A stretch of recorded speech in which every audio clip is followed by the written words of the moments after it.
जय हिंद दोस्तों। तो कैसे हैं आप? उम्मीद करता हूँ अच्छे होंगे। साथियों, बिहार विधानसभा के चुनाव 2 चरणों में थी। एक चरण का साथियों 6 तारीख को मतदान था, उसके बाद 11 तारीख को मतदान दूसरे चरण का है, लेकिन आज शाम तक ही चुनाव प्रचार का इजाज़त था। इसलिए आप कह सकते हैं साथियों, कल से कोई भी सभा उभा आयोजित नहीं होगी। ये लोग नीतीश कुमार पर डायरेक्ट हमला करने से बच रहे थे, भले वो राहुल गांधी क्यों ना हो, तेजस्वी यादव क्यों ना हो, दीपांकर भट्टाचार्य क्यों ना हो, मुकेश सहनी भी क्यों ना हो। साथियों, इसका वजह क्या था? वजह था त्याग, वजह था विकास। आप समझ सकते हैं साथियों, आपका उम्र का पड़ाव जैसा भी क्यों ना हो, 80 साल हो, 90 साल, उससे मतलब नहीं पड़ता, लेकिन आपके जीवन में, आप अपने जीवन में किस तरीके का काम किए हैं, यही मायने रखता है। अब माननीय मुख्यमंत्री नीतीश कुमार जी ने जिस तरीके से अपने राजनीतिक जीवन में त्याग किया है ना, परिवारवाद का लांछन नहीं लगा सकते हैं, ना ही लॉ एंड ऑर्डर पर कोई आप सवाल उठा सकते हैं, ना विकास को लेकर के इनको घेर सकते हैं। यानी हर वह चीज़ जो किसी भी नेता को घेरने के लिए बहुत बड़ी वजह हो सकती है, जैसे आप कह सकते हैं भ्रष्टाचार। तो भ्रष्टाचार में तो आप समझ लीजिए, जितने दिन से यानी 20 साल से लगभग मुख्यमंत्री हैं, एक भी दाग नहीं लगा है करप्शन का, मानना पड़ेगा। ये केवल बिहार में नहीं, पूरे देश की बात किया जाए तो इकलौते ऐसे मुख्यमंत्री होंगे कि इतने दिनों तक सत्ता में रह चुके हैं, फिर भी एक भी दाग नहीं लगा भ्रष्टाचार का। बहुत ही गर्व की बात है साथियों बिहार के लिए। बहुत से लोग इनसे व्यक्तिगत रूप से हो सकता है उनका अच्छा नहीं व्यवहार रहा होगा, लेकिन इनके यदि कामों को देखेंगे तो ये समाज के उन तबकों के लिए भी उत्थान का काम किया है जो किसी न किसी वजह से उनको इग्नोर किया गया था पहले, उनको आगे बढ़ाने में इनका बहुत सहयोग है। जैसे आप महिला को ले लीजिए, महिला को कहा जाता है कि यदि जुबान किसने दिया बोलने के लिए तो वह मुख्यमंत्री नीतीश कुमार जी का नाम आता है। क्यों?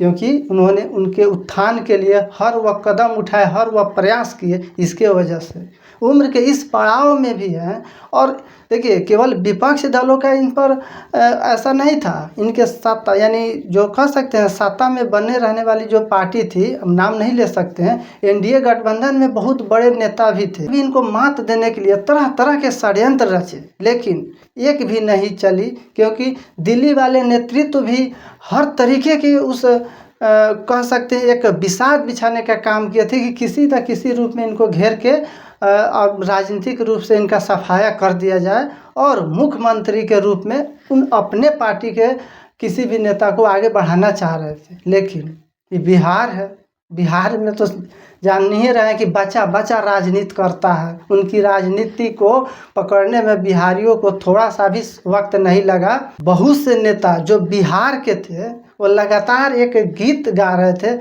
मुख्यमंत्री नीतीश कुमार बिहार के थे, हैं और रहेंगे। इस नारा से क्या संदेश देना चाह रहे थे? वही केंद्रीय नेतृत्व को डायरेक्ट मैसेज दे रहे थे कि बिहार में गुलवंतवा मुख्यमंत्री ना बनी, बिहार में नीतीश कुमार बनी। गुलवंत को बैठा करके दिल्ली से आप सत्ता चलाइएगा, बिहार में नहीं हो सकता है। बिहार में जब तक नीतीश कुमार है, जब तक उनके शरीर में प्राण है, इसके पैरेलल कोई खड़ा आज तक नहीं हुआ है।